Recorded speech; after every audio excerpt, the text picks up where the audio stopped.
Un mois de juillet catastrophique. À mi-parcours de la saison estivale, le bilan touristique est plus que décevant d'après les professionnels de Charente-Maritime. Illustration dans l'île d'Oléron. Ce camping 5 étoiles avait affiché l'an dernier une baisse de 14%. Et cette année, les réservations ont encore chuté. J'allais dire comme partout, très difficile, puisque on a, depuis maintenant 2 ans, depuis l'année dernière, on n'a aucune visibilité.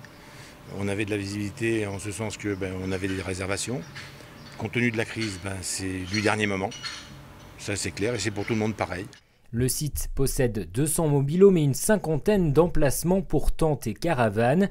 Des emplacements moins chers, de plus en plus demandés. Les vacanciers surveillent de près leur porte-monnaie et consomment moins. Le panier moyen du restaurant, par exemple, a baissé de 5 €.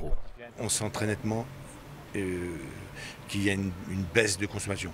Attention, elle est aussi accélérée du fait des conditions climatiques. C'est vrai que quand il fait chaud comme ça, on va pas au restaurant ou actuellement on prend qu'un plat, on prend l'essentiel.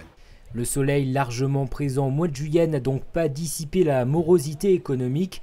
Oléron est traditionnellement une destination familiale et populaire et les effets de la crise économique s'y ressentent particulièrement.